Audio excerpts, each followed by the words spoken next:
My name is Rachel Fisch, and you're listening to the Visible Expert Podcast. My name is Rondalyn Korlak. Hi, this is Scott Brinker. I'm Michael Brenner. Hi, this is Scott McCain. What's up, peeps? My name is Keenan. Hello, this is Anthony Fasano from the Engineering Management Institute. My name is Rachel Fisch. Hi, I'm Dr. Tracy Fenara. And you are listening to the Visible Experts Visible Expert Podcast.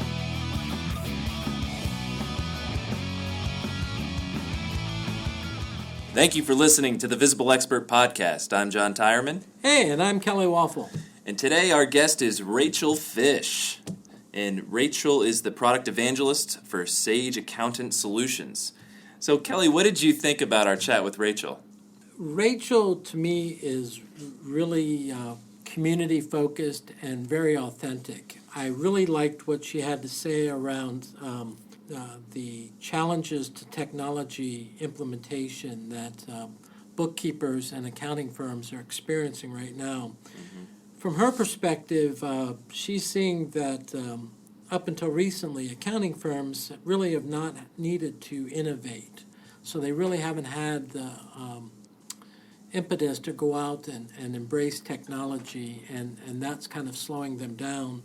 And then I also thought this was interesting, good observation on her part, that that technology adoption doesn't fit the same as last year model. And that's how a lot of accounting firms have been in the past, is they're very comfortable and set in their ways on how they do things. But, based on a lot of things that have been happening lately, they've got to change and go through some sort of digital transformation. They've got to embrace technology and really leverage that expertise and experience to make them more competitive out in the marketplace. That's what I learned, and I'd be curious to hear what you learned. I'm a fan of social media and social media marketing, and I found it interesting, Rachel's perspective, where she leverages Facebook groups to build communities. I thought that was very interesting. I know I've heard a lot about Facebook groups. I'm not on Facebook personally. And it was interesting that she said, in her experience, LinkedIn does not drive the level of engagement as Twitter does. So I thought that was very interesting too. From my perspective, it's the other way around, but it could be just the difference of the market. So from her perspective in community building, Facebook groups and Twitter are her cup of tea. So I thought that was interesting. And I think as a fellow musician, I thought we connected a bit when we talked about music. So that was fun too. I think our listeners deserve to hear our interview with Rachel. So let's dive right in. Our guest today is Rachel Fisch. Rachel is the product evangelist for Account Solutions at Sage. Prior to Sage, she was the National Bookkeeping Lead at Deloitte Canada. Rachel also has run her own practice for many years, where she showed her clients how the technology of bookkeeping is changing the landscape of the industry. She's also recognized as a practitioner, an event speaker, a community builder, and a people connector. Along the way, Rachel was also named to PracticeIgnition's annual list of top 50 women in accounting. Welcome to the Visible Expert Podcast, Rachel. Thank you so much, Kelly. It's so great to be here.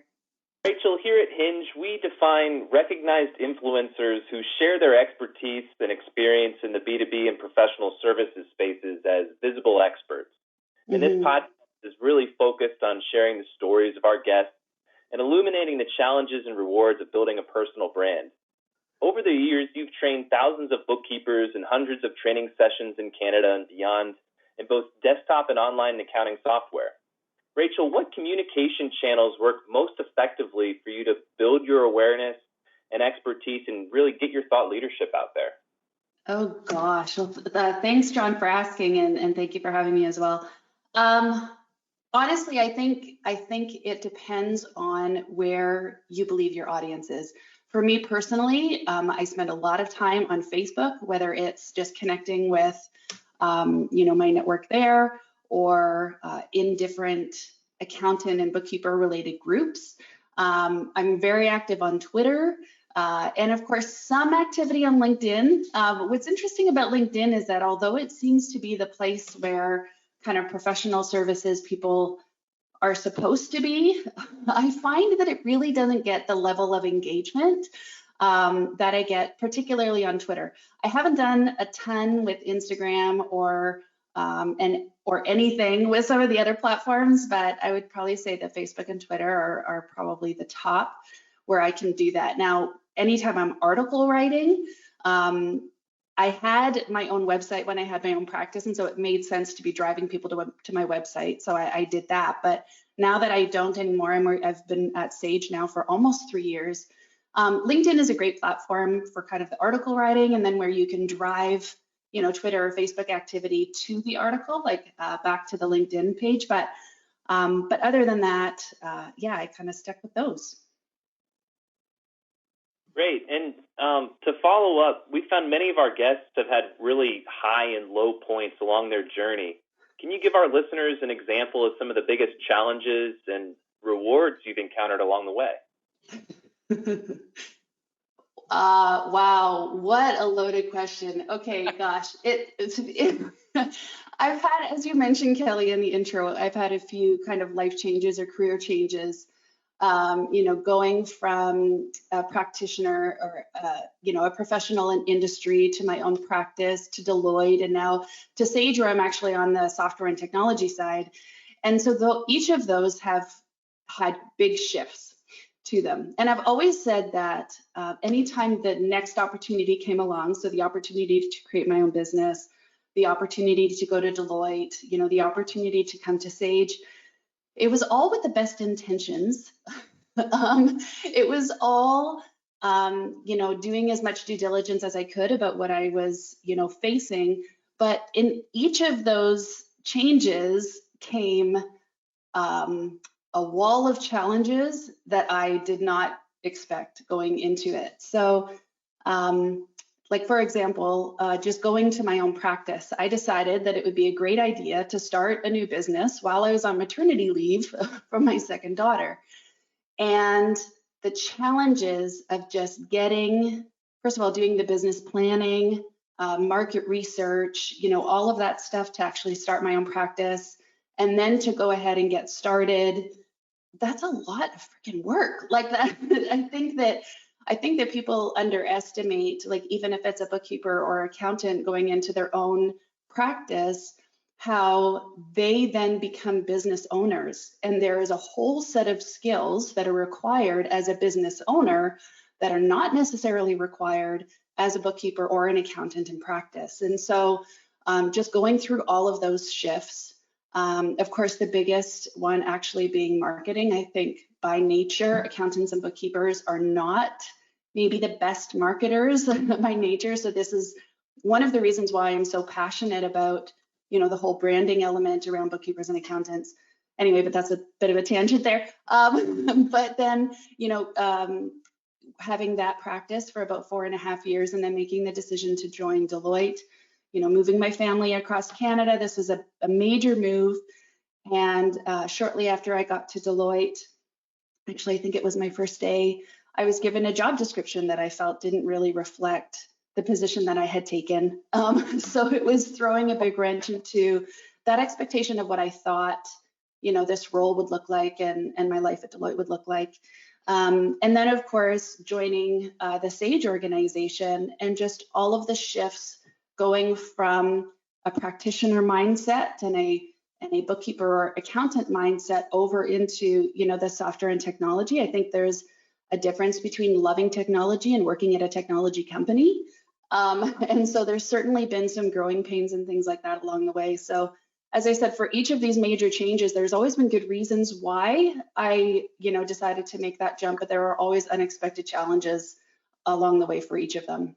Hey, Rachel, I know that community and collaboration in the bookkeeping industry are still important to you. Yeah. Can you share some of your thoughts with us and let us know what skills or personal habits you've developed through community as you look back at your visible expertise and success? Sure. I think that, so it was when I had my own practice. So this was before my time at Deloitte.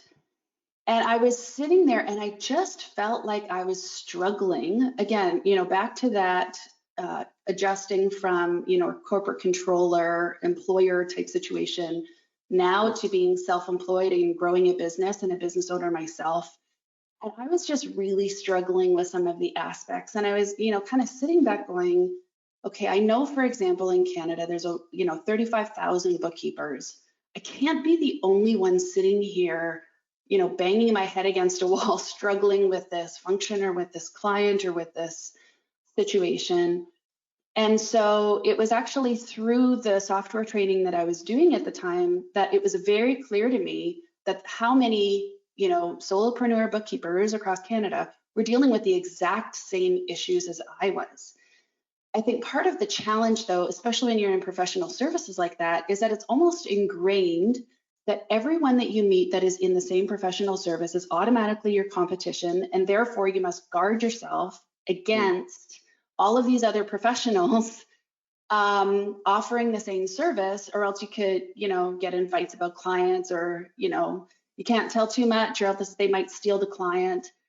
And for me, my peace of mind and my sanity and my need to connect overrode that threat of competition. And so it was as I began to open up, as I encouraged, other, bookkeepers and accountants that I was training, if you have a question, ask it. Somebody else may know the answer. Like, it honestly is not worth banging your head against the wall when we can do that. And so what I found, interestingly, and I guess it kind of makes sense, right, is that as I was creating my own business, although there were people in my town who were, complementary services. So for example, wealth management, insurance, accountants, basically the other professional services that small businesses rely on, loved talking to me, were free with their information. Yes, how can we help each other? And yet when I reached out to bookkeepers or accountants that provided bookkeeping services, there was this guardedness. And so I felt that I could actually build a better, more knowledgeable and tighter community online with people that I had never met, rather than the people in my own town. Because then it was, oh wait, if I say too much about this client, you're going to know exactly who I'm talking about and you could scoop them up, right? Because it's such a small town. And so what online collaboration and community building allowed me to do was to build this community of thousands of bookkeepers that were all facing the exact same challenges, and yet there was very much not a feeling of competitiveness. And it really allowed us to be able to connect and collaborate with each other, and then, things come out of it like, I have this client, for example, that's a nonprofit. I hate doing nonprofits. It is not my strength. It requires a set of skills or a level of patience that I just don't have. But I now have somebody in my community who that's all they specialize in. I am happy to hand off that inquiry or that client to make sure that they're being best served. So it actually started to allow these separate bookkeepers to actually be building their own businesses. So not only, for peace of mind or for sanity's sake, but it actually, increasing business. And so that to me is the absolute ideal. But that's where it comes into conversation too, is the differentiation, right? How are you going to differentiate yourself from the bookkeeper down the street, from the accountant around the corner, if people truly don't know, if small businesses or potential clients don't know that you actually do something better than them or use a technology that's more in line with how they work with technology. And so it's that differentiation is so key to setting yourself apart from who may be your competition. Rachel, you kind of touched on this with your willingness to connect, kind of overshadowing that threat of competition. And especially as an individual, those kinds of passions and that personality is a great way to differentiate yourself. What would you say are some of the personality traits or characteristics that someone needs to be able to stand out in the bookkeeping and accounting space? That's a tough one. Here's the situation. As I said previously, marketing, I don't think is, and this is my own opinion, is something that comes naturally to the vast amount of professional services, especially in bookkeeping and accountants. If you think of the profile, like the personality makeup of somebody who makes a great bookkeeper or a great accountant, and again, depending on what their specialization is, these are not necessarily, people who want to really put their name out there and, get excited about stuff. I mean, there are people who love being auditors going through boxes of paper in a windowless room for a reason. That's what they're comfortable with. That's what they do best. And Lord bless them, have them at it, but that's not me. And so I think it's just a willingness to seek out what you as an individual truly love doing. Stop looking at, what the bookkeeper down the street or accountant around the corner is doing and saying, oh, I should be doing that. Stop looking at what, I know there's lots of marketing materials that accountants get blasted with, what they should be doing marketing wise. I think it all comes down to being authentic with yourself and with the people around you. If you truly know what you love doing and you can do it with consistency, I think you're going to be successful regardless of how you approach it. Like I ran a social media boot camp, basically, kind of like a mentoring group all around social media. And it was great, but I remember one of the bookkeepers reaching out and going, you know what, I just cannot, I know you love Twitter, I just cannot love Twitter. I can't get engaged, it doesn't interest me. But she's doing a phenomenal job on Instagram. And so for me, it was, you know what, I don't care what platform you use. I don't how to, get out there, get your name out there, get your brand out there. Find something that works with you, something that resonates with you, and just go all in. And don't worry about where other people are or other platforms that people are or other things that they're getting excited about. I love Twitter, so you should love Twitter too. It's actually not about that.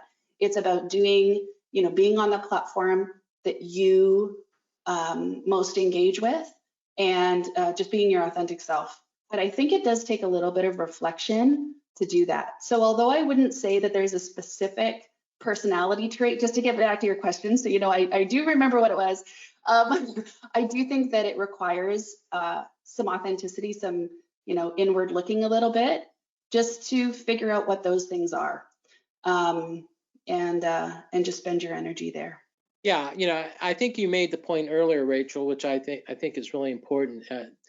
The key to a lot of this is just differentiation. So a lot of these folks out there, they're so wrapped up in their own business that they don't take enough time to kind of rise above that and see what's happening in the industry. And I think a lot of them would be shocked to see, we see this a lot. John and I do a lot of research, and we see this a lot where people are surprised that their key messaging points are the same as the three firms right down the street. So differentiation is a key driver, because I think I read it in some article that you were in, that accountants are considered like the most trusted advisor by small businesses. So keeping that in mind, differentiation even plays a much stronger role for that long-term relationship. Well, absolutely. And I think accountants are only second to doctors, right? Yeah. Like as a profession, accountants, and I would loop in bookkeepers just because so much of what they do is very similar, and I'm going to get in trouble by a bunch of accountants anyway. But there is some overlap. I think we can all agree there's some overlap. For so many other professional services or for so many other industries, they are not the most trusted by nature, right? That profile as a whole is not going to be at the top of anybody's list. And so other careers, I guess, have to fight or have to prove to be trusted. I think for accountants and bookkeepers, that element of trust is theirs to lose. And I think because their clients intrinsically trust them so automatically, they undervalue that level of trust.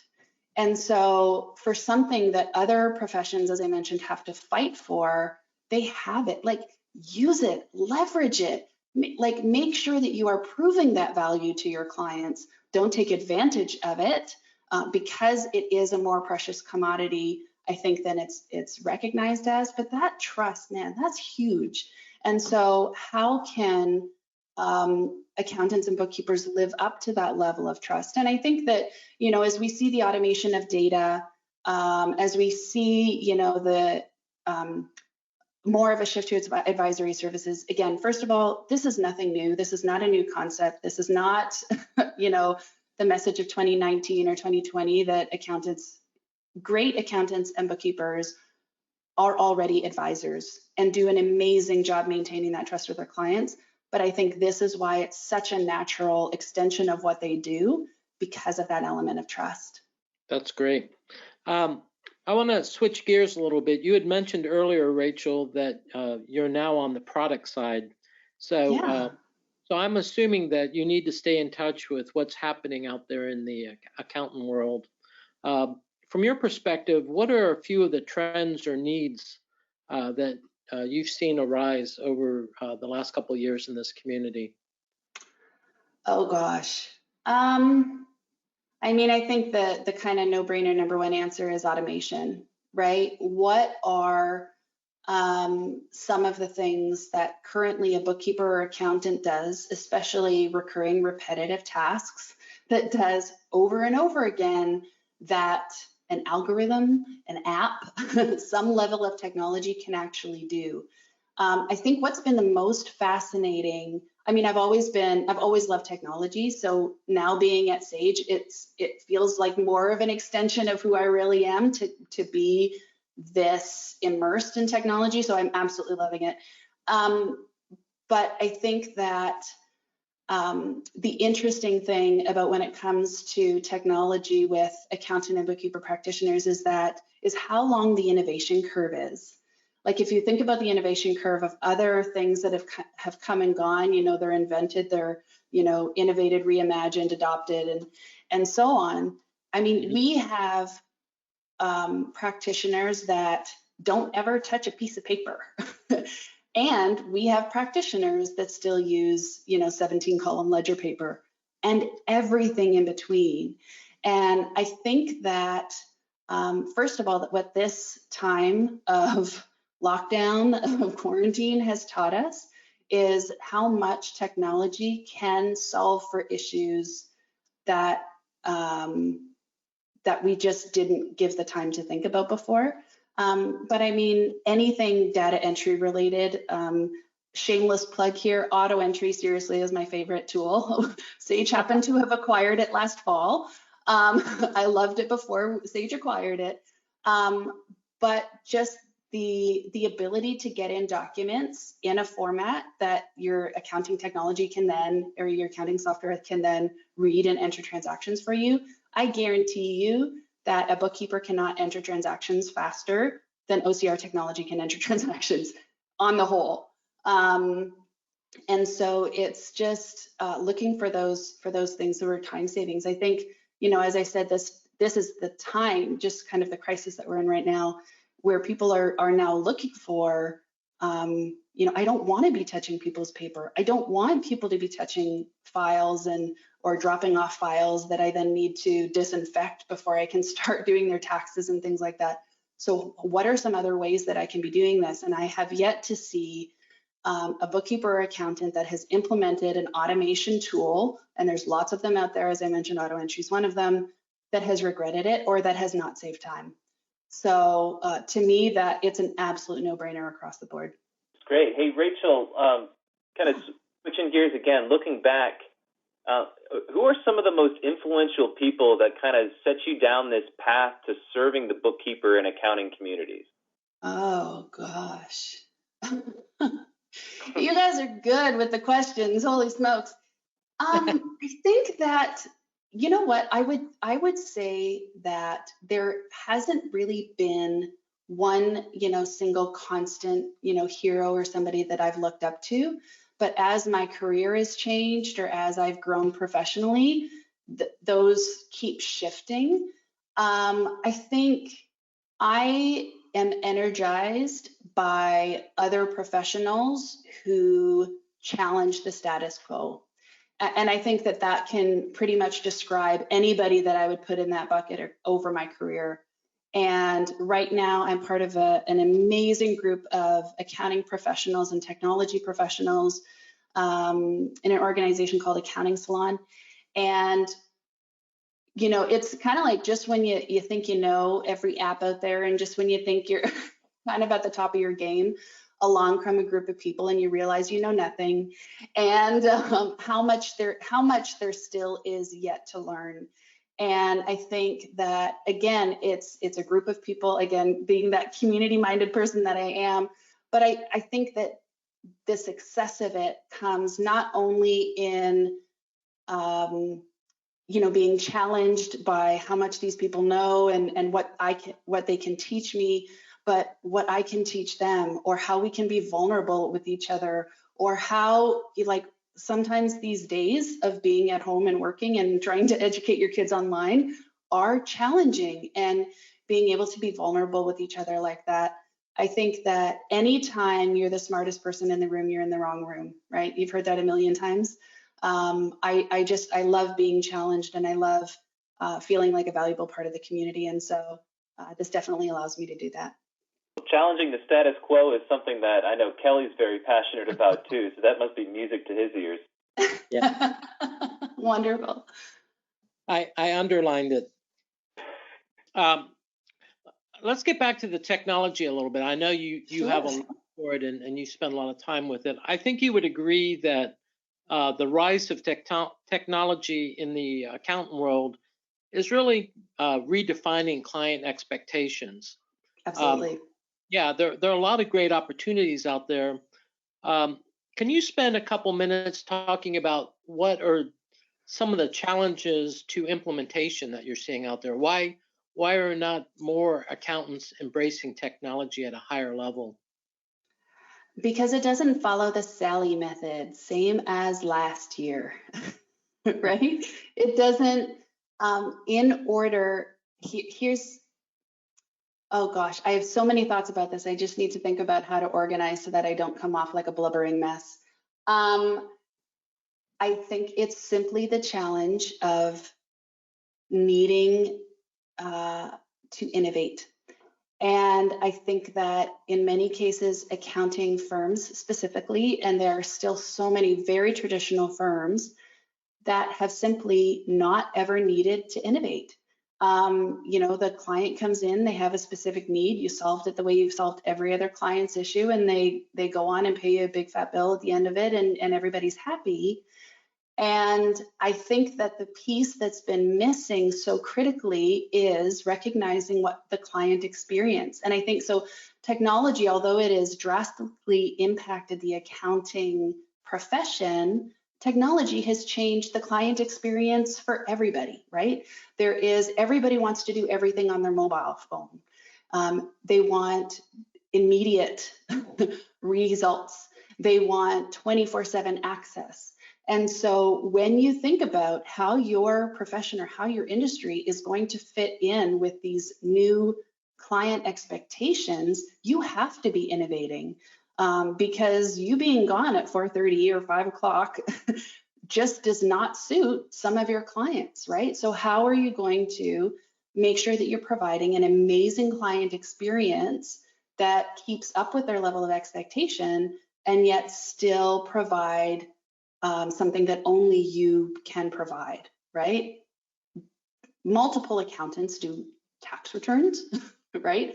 That's not something that only you can provide, but what is a differentiating element that would really surprise and delight your clients from an experience standpoint? So yeah, I think that's certainly something that maybe the accounting as a profession hasn't thought too much of previously, that I think they're starting to, and that's why we see firms adopting technology, or why, in order to adopt technology, people are leaving firms to create their own, because they can't work the way they love to work within their existing employer situation. So Yeah, I think it's an exciting time for everybody. And I think part of the challenge is like part of the challenge that I see specifically, I mentioned automation, for example, was kind of the number one technology. Automate what you can, only do what automation can't do, right? Only spend your time doing what a tool can't do. Is that it's not just the concept of automating redundant tasks, it's that it starts to change your entire business model. And I think that firms who start to adopt technology underestimate how much technology affects the way they work, the way they bill, the way they converse with their clients, again, the way they set those expectations for those clients. So I think as soon as they see that this technology isn't just solving the instant problem that they have, which is they want to decrease data entry hours on an engagement, it's kind of like, whoa, well, I don't want to have to think about how I reprice my client, right? I don't want to have to think about how I measure the success of my staff.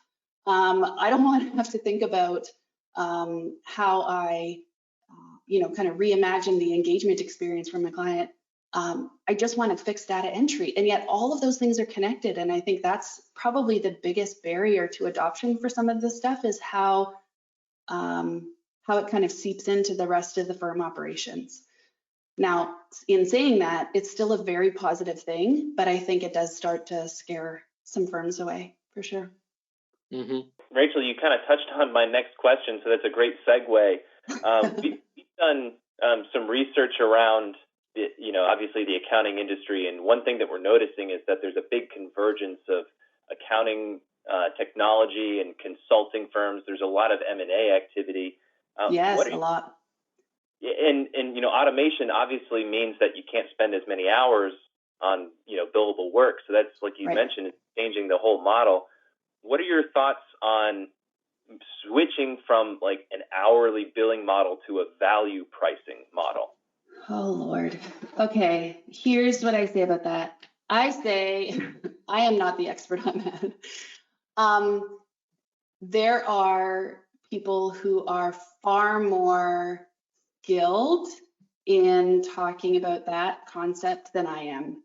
But what I will say is, there are the Ed Klesses and the Ron Bakers and the Rondalyn Koroleks of the world.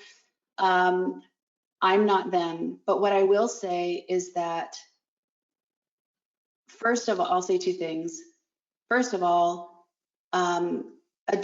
it does not make sense to have a conversation around adopting technology and yet not also look at what added value are you bringing to the client. You cannot adopt automation and keep the same metrics, same client-based metrics, same staff-based metrics, because all of a sudden they don't apply, right? That's the fear-based piece about it, is that it doesn't, let's say like Joe Accountant, it doesn't make sense for me, Joe Accountant, to adopt automation if it means I'm billing my client less hours and my staff are working less hours. Therefore, I will not adopt automation because I want to charge my clients more and I want them to pay more. And I want my staff to be charging, right, working on billable time. So I think that's kind of the biggest piece of it. But on the flip side, the point number two is, but you can't be afraid of it, because it doesn't make any sense to not be more efficient and adopt technology because you're afraid of how you're going to measure your bills, right? That it's like really, that's why you're not going to do this thing that's going to save your staff 20, 30, 40% of their time because you don't know how to charge for it. So that's why I said those conversations, they have to come hand in hand. It does not make sense to continue with an hourly based billing if your staff are getting smarter, right? If the same tasks are getting done, it doesn't make sense for your clients to be paying less. It doesn't make sense for you to be paying your staff less. But this is why it's all intertwined and why there's such a major fear factor around it, is because it then, connects to all these other things. So yes, absolutely have the value pricing conversation. Yes, absolutely reimagine how you compensate your staff. Liz Mason, for example, has a phenomenal model on how she switched around actually incentivizing or motivating her staff for the results that she wanted as a firm, right? So it's all connected, but it doesn't make sense to not adopt it just because you have to change your billing model. That's great. I'm just curious here, Rachel, what would you like to do in the next few years that you haven't done yet? I don't know. And I think That I genuinely don't know. I said that answer won't do. I need an answer. I know, but if you had asked me a few months ago what I would like to do before we got locked down, it was, I want to continue traveling the world. And I've had the blessing and pleasure through my employment at Sage to see some amazing countries around the world, to talk to some incredible accountants, and I would want to continue that. Right now, it freaks me out that the thought of being on another plane anytime soon. So if you had asked me, again, a couple of months ago, I think that, in whatever way I can then, right, under whatever restrictions will continue, just to be, getting word out, to be listening to accountants. What do you need? How can I help? And again, I think, from all of the amazing travel, I've been to Budapest and Thailand and phenomenal cities and places. And yet, for me, the challenges that accountants are facing are literally universal. I think everyone thinks it's just their firm, it's just their county, state, or country. It absolutely is not. This is a global accounting industry time of change. And I think that is why community is more important now than ever. I hate that phrase, but it's true. To stay connected, to stay attached, and to continue learning from each other, and to maybe not always see each other as competition. Because again, if you can differentiate yourself, you're really not competition. You're just complementing each other. So I will do that in whatever way I can continue doing that. I would love to, see more countries and cities, but we'll see how that goes. Rachel, I've got just one more question for you. For sure.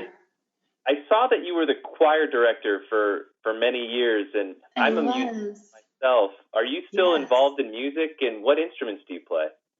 Oh, so I will admit, I'm not near as involved as I'd like to be. I think with the big move that we did, it became challenging to just kind of get plugged in somewhere else. What I've been fascinated with, and John, I would be interesting if you agree, is the similarities. So one of the things at the time when I first started choir directing, and I've been directing children's and youth choirs for years, but this was an adult choir that got up to every Christmas we would have 10 to 12 churches involved in this kind of community choir, and we put on a huge Christmas presentation.